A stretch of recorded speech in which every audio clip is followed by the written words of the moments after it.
नमस्कार प्रेक्षक हो. प्रत्येक माणूस संपूर्ण श्रद्धेने भक्ती करतो, विविध देवी देवतांची उपासना करतो, मंदिरात जातो, मोठमोठ्या व्रतवैकल्यांचे पालन करतो, पण तरीही त्याच्या जीवनातील दुःख काही संपत नाही. मग मनात प्रश्न उभा राहतो, मी इतकी भक्ती केली तरीही सुख का मिळत नाही? आज आपल्या समोर आहेत विष्णू यशवंत लोणारे, नाशिक जिल्ह्यातील नांदूरगाव येथील रहिवासी. त्यांनी आपलं संपूर्ण आयुष्य भक्तीमध्ये घालवलं.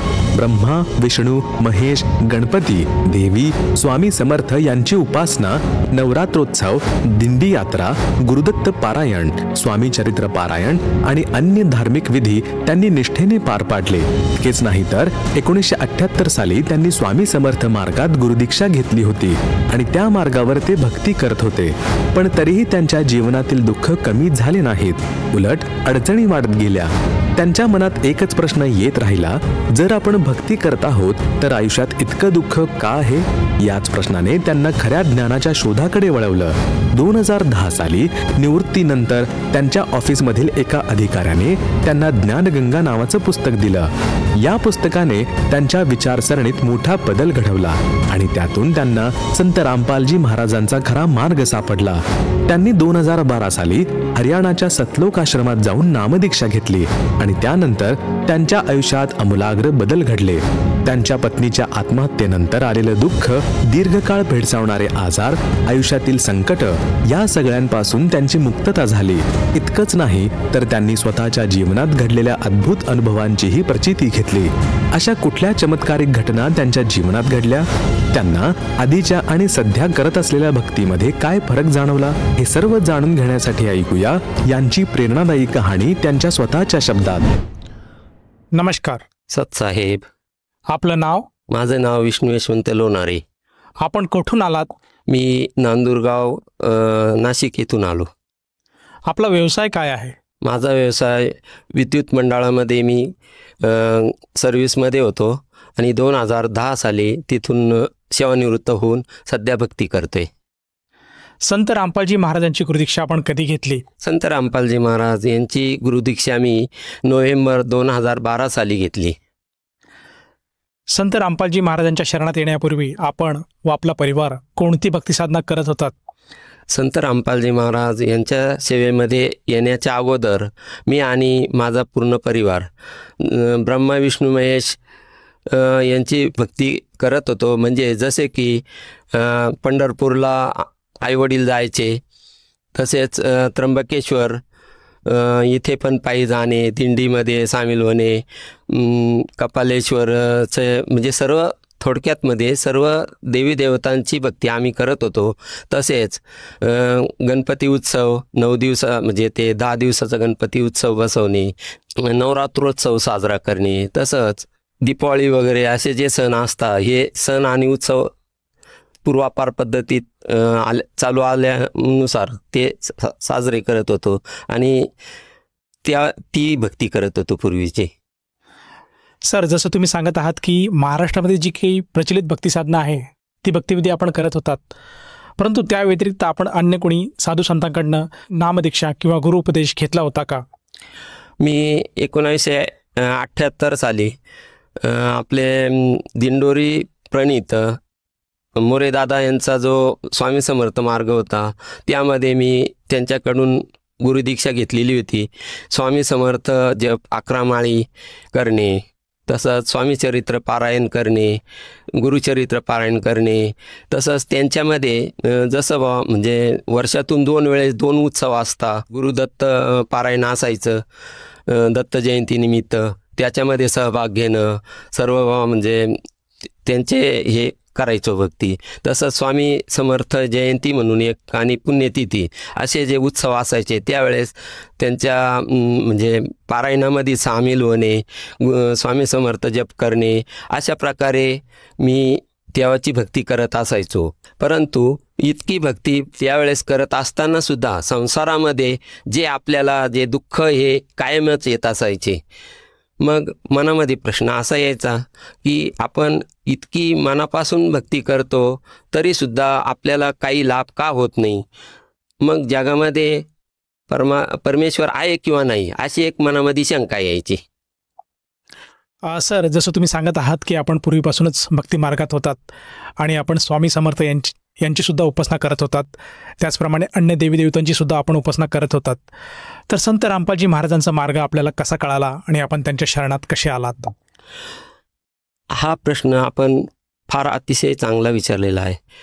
तर 2010 साली मी जेव्हा सर्व्हिसमधून सेवानिवृत्त झालो त्यावेळेस आमच्या ऑफिसमध्ये संत रामपालजी महाराज यांचे भगतजी जे आमचे अधिकारी होते, तर ते कार्यकारी अभियंता या पदावर कार्यरत होते. मी ऑफिसच्या कामानिमित्त ऑफिसला गेला होतो, तर त्यावेळेस त्यांनी मला एक ज्ञानगंगा नावाचं पुस्तक मला दिलं आणि गीतेचा 15वा अध्याय जो संसाररूपी उलटा वृक्ष आहे, तर ते त्यांनी दिलं आणि म्हणे तुम्ही हे पुस्तक घरी गेल्यानंतर निवांत वाचा, मग आपण याच्यावर चर्चा करू. त्याप्रमाणे मी घरी आलो, परंतु पूर्वीच्या ज्या अगोदर जी भक्ती आमची चालू होती त्यानुसार मी त्याकडे काही इतकं लक्ष दिलं नाही आणि मी पूर्वी म्हणजे ते पुस्तक ज्ञानगंगा एक साईडला ठेवून दिलं. एक 8-15 दिवस त्याच्याकडे लक्ष दिलं नाही. परंतु आता रिटायर झाल्यामुळे भरपूर काम आणि म्हणजे वेळ भरपूर होता. मग म्हटलो ह्या ज्ञानगंगा पुस्तकामध्ये आहे काय बा, म्हणून मी ते पुस्तक उघडलं आणि पहिली प्रस्तावना 2 पानाची वाचली. तर माझ्या असं लक्षात आलं की हे ज्ञान काहीतरी वेगळं आहे.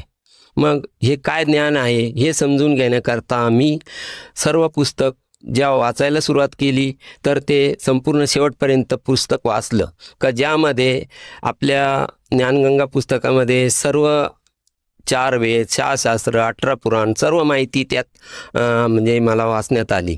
आणि मनुष्याला जो दीर्घ रोग लागलेला आहे का जन्म आणि मृत्यू, हे टाळण्याकरता सत्यभक्ती कोणती करायला पाहिजे हे मला ज्ञानगंगा पुस्तक वाचल्यामुळे समजलं.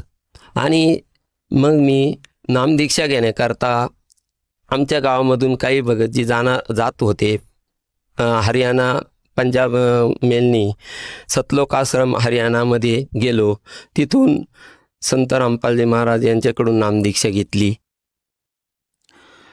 सर, जसं तुम्ही सांगत आहात की ज्ञानगंगा नामक पुस्तकाचं आपण अध्ययन केलं आणि त्यातलं ज्ञान आपल्याला आवडलं, त्या अनुषंगाने आपण हरियाणामध्ये जाऊन संत रामपालजी महाराजांची नामदीक्षा घेतली. तत्पूर्वी आपण सांगितलं आहात की आपण नाशिक येथून आहात. नाशिक हे स्वतः एक धार्मिक स्थळ आहे. नाशिकमध्ये बरेचसे देवी देवतांचं स्थान असं मानलं जातं. इथे बरेचसे संत साधू आहेत. असं असताना आपण हरियाणामध्ये जाऊन संत रामपालजी महाराजांची नामदीक्षा का घेतली? नाशिक हे धार्मिक स्थळ आहे. इथे सर्व जाती म्हणजे सर्व पंथाचे धर्माचे लोक येतात. हे नाशिक पवित्र स्थळ आहे. परंतु जी आपण भक्ती करतो त्या भक्तीमध्ये आपल्याला संसारामध्ये जे दुःख येतात ते मिटतच नाही. आणि मग मला जो हा पूर्ण मार्ग मिळतोय, तर त्या दृष्टीने मी संत रामपालजी महाराज यांची दीक्षा घेतली. सर, जसं तुम्ही सांगत आहात की आपल्याला पूर्ण मार्ग मिळाला, तर पूर्ण मार्ग मिळाला म्हणजे नेमकं आपल्याला काय मिळालं या भक्तीतनं? संत रामपालजी महाराज यांची जी भक्ती मिळली ती भक्ती केल्यापासून मनुष्याला जो दीर्घ रोग जन्म आणि मृत्यूचा लागलेला आहे, हे सत्यभक्तीचा मार्ग मला मिळला. आणि ह्या भक्तीपासून केल्याने संपूर्ण लाभ असे मिळतात. असं सर, जसं तुम्ही सांगत आहात की आपण पूर्वीपासूनच भक्ती मार्गात होतात आणि आपण बरेचशा देवीदेवतांची पूजा करत होतात, मंदिरात जात होतात आणि आता आपण संत रामपालजी महाराजांची गुरुदीक्षा घेतली आहे आणि त्यांच्या भक्ती मार्गावर आपण चालत आहात. तर मला असं विचारायचं आहे की पूर्वीची जी भक्तिविधी आपली होती आणि आत्ताचा जो काही आपला गुरुमंत्राचा जो जाप करत आहे आपण, तर या दोघांमध्ये काय फरक आहे आणि या दोघांच्या साधनेमध्ये आपल्याला काय बदल आढळला? तर पूर्वीची जी भक्ती मी करत होतो ती शास्त्रविरुद्ध असल्यामुळे आणि किती भक्ती केली तरी त्यापासून लाभ होण्याऐवजी हानीच झाली. तर त्याच्यामध्ये असं झालं की 2008 साली माझी जी पत्नी होती का जी आम्ही भक्तीमध्ये असताना तरीसुद्धा तिने आत्महत्या केली विहिरीमध्ये उडी मारून. तर इतकी भक्ती करूनही अगोदरची का जिच्यापासून लाभ होण्यापेक्षा हानीच झाली, मग परमात्मा आहे का नाही ह्याचा एक प्रश्न पडला. मग जेव्हा संत रामपालजी महाराज यांच्याकडून नामदीक्षा घेतली आणि त्यांची सद्भक्ती, जे आपल्यामध्ये सर्व देव आहे, सर्व देवांचे जे मंत्र आहे का ज्या मंत्रांची भक्ती केल्यामुळे ते आपले सर्व दुःख दूर करून आपल्या जीवनामध्ये सुख शांती आणि स्थैर्य प्राप्त करतात. तसंच मग ह्या भक्तीमुळे मला फार लाभ झालेले आहे. तर प्रथम लाभ असा आहे, डेंग्यूचा आजार झालेला होता. तर त्यामध्ये मी जेव्हा डॉक्टरकडे गेलो तर डॉक्टरांनी मला तपासण्या वगैरे करायला सांगितला. तपासण्या केल्यानंतर असं आढळलं की मला डेंग्यूची लागण झालेली होती. रक्तपेशी आहे, पांढऱ्या पेशी एकदम कमी झालेल्या होत्या. आणि मग डॉक्टरांनी मला दवाखान्यामध्ये ॲडमिट केले. तिथेही माझा जो गुरुमंत्र रामपालजी महाराजांनी दिलेला भक्तीचा होता, ही भक्ती माझी चालूच होती.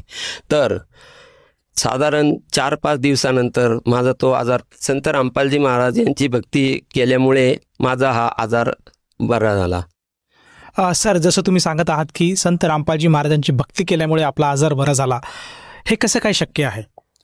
तर जेव्हा भक्ती आपण पूर्ण परमात्म्याची करतो तेव्हा पूर्ण परमात्मा आपल्याला संसारामध्ये कोणत्याही प्रकारचं दुःख येऊ देत नाही. कारण माझा असा पूर्वीचा अनुभव होता का मला दुःखाशिवाय काही मिळलंच नाही. पण ज्यावेळेस संत रामपालजी महाराजांकडून नामोपदेश घेतला आणि भक्ती सुरू केली, संत रामपालजी महाराज सांगता का ही भक्ती केल्यामुळे आपल्या जीवनामध्ये जे दुःख आहे कधी येतच नाही.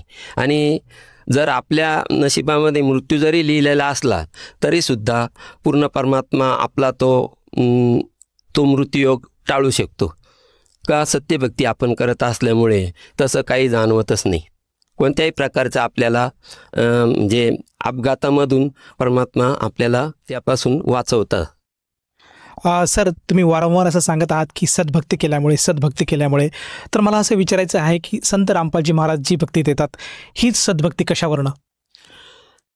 तर संत रामपालजी महाराज जी भक्ती देता ही आपल्याला शास्त्र अनुकूल साधना असल्यामुळे आणि ज्या देवांची आपण भक्ती करतो त्यांचे जे बीजमंत्र, मूळ मंत्र असल्यामुळे त्यांची भक्ती आपण केल्यामुळे आपले जे दुःख आहे ते दूर करतात. सर, जसं तुम्ही सांगत आहात की संत रामपालजी महाराज हे शास्त्रोक्त भक्ती सांगतात, शास्त्राच्या आधारे आपल्याला मंत्रजाप देतात. तर या मंत्रामुळे आणि या सद्भक्तीमुळे आपल्याला काय काय अनुभव आलेत? ह्या सद्भक्तीमुळे मला इतके अनुभव आले का ते सांगायला गेलो तर वेळ पुरणार नाही. परंतु त्यामध्ये जे काही थोडेफार जे महत्त्वाचे अनुभव तर ते आपल्याला सांगतो. पहिला अनुभव मला असा आला की आमचे मेव्हणे, तर तिथून येताना मोटरसायकलवर मी आमच्या घरी येईपर्यंत मध्ये मोकळा रस्ता असल्यामुळे जवळजवळ 50च्या स्पीडनी माझी गाडी चालू होती आणि भक्तमती माझ्या मागे बसलेली होती. 50च्या स्पीडनी गाडी चालू असताना अचानक एक कुत्रं पुढच्या चाकाला येऊन धडकलं. पण सत्यभक्तीत असल्यामुळे आणि परमात्म्याचं जयकारा मी लावला तिथे आणि ते कुत्रं असं बाजूला झालं. आणि जर मी भक्तीत नसतो तर त्या ठिकाणी आमचा दोघांचाही मृत्यूयोग असता. पण पूर्ण साधना आणि भक्ती असल्यामुळे परमात्म्याने म्हणजे संत रामपालजी महाराजांच्या ह्या भक्तीने आमचा तो जो योग आहे तो टाळला गेला आणि ते कुत्रं लगेच पाठीमागे गेलं आणि आम्ही साधं हँडलसुद्धा थोडं वाकडं झालं नाही, थोडं असं कल्लं उजव्या साईडला आणि आम्ही पुढे मार्गक्रमण केलं. हा फार मोठा अनुभव आला असं मला वाटतं. सर, आपल्या अनुभवातून आपण सर्वसामान्य जनतेला काय संदेश द्याल? ह्या सर्वसामान्य जनतेला मी नम्र प्रार्थना करू इच्छितो की सर्व जे मला अशा प्रकारे जे लाभ झालेले आहे ते लाभ आपण मिळवण्याकरता आणि सत्यभक्ती संत रामपालजी महाराज देतात त्यामुळे सत्यभक्ती करण्याकरता आपण जे टी व्हीवर सत्संग असता, संत रामपालजी महाराजांचे सत्संग ऐका, त्यांचं ज्ञान समजून घ्या. ज्ञानगंगा, जगण्याचा मार्ग, जिनेकिरा, ज्या त्यांचे जे साहित्य आहे ते साहित्याचा आपण अभ्यास करा, तुलना करा दुसऱ्या आपल्या ग्रंथांबरोबर. आणि संत रामपालजी महाराजांकडून नामदीक्षा घेऊन ज्या प्रकारे माझं स्वतःचं आयुष्य सतलोकची मार्गी लागलं आहे, तसं आपण पण भक्ती करा आणि नामउपदेश संत रामपालजी महाराज यांचा नामउपदेश घ्यावा. सर, जसं तुम्ही सांगत आहात की प्रत्येक मानवाने संत रामपालजी महाराजांची नामदीक्षा घ्यायला हवी, तर असं कोणाला भासत असेल तर तो व्यक्ती सद्गुरू संत रामपालजी महाराजांची नामदीक्षा कशी घेऊ शकेल? संत रामपालजी महाराज यांची नामदीक्षा घेण्याकरता टी व्ही चॅनल्सवर संत रामपालजी महाराजांचे सत्संग येतात. सत्संगमध्ये कॉन्टॅक्ट नंबर दिलेले असतात. त्या कॉन्टॅक्ट नंबरवर आपण त्यांना कॉन्टॅक्ट केल्यानंतर, आणि प्रत्येक जिल्ह्यामध्ये नामदान केंद्र सुरू झालेले आहे, तर आपणाला तो नंबर दिला जाईल आणि तिथे निशुल्क नामदान आपल्याला दिले जाते. धन्यवाद. सत साहेब. संपूर्ण विश्वामध्ये 500 पेक्षा जास्त नामदीक्षा केंद्र आहेत, जिथे निशुल्क नामदीक्षा दिली जाते. निशुल्क नामदीक्षा प्राप्त करण्यासाठी आणि अधिक माहितीसाठी संपर्क करा 7030303951 7030303952.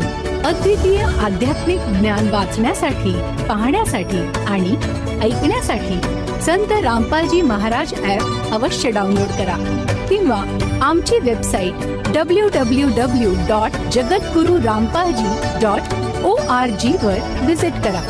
आम्हाला सोशल मीडियावर फॉलो करा. सर्व पवित्र धर्मांच्या पवित्र शास्त्रांवर आधारित प्रमाणित अनमोल पुस्तक ज्ञानगंगा किंवा जगण्याचा मार्ग यापैकी कोणतेही एक पुस्तक निशुल्क मागवण्यासाठी आपण आम्हाला आपले पूर्ण नाव, पूर्ण पत्ता, पिनकोड आणि फोन नंबर सह लिहून 7030303951 किंवा 7030303952 या नंबरवर SMS करू शकता किंवा 7030303950 या नंबरवर व्हॉट्सअप देखील करू शकता.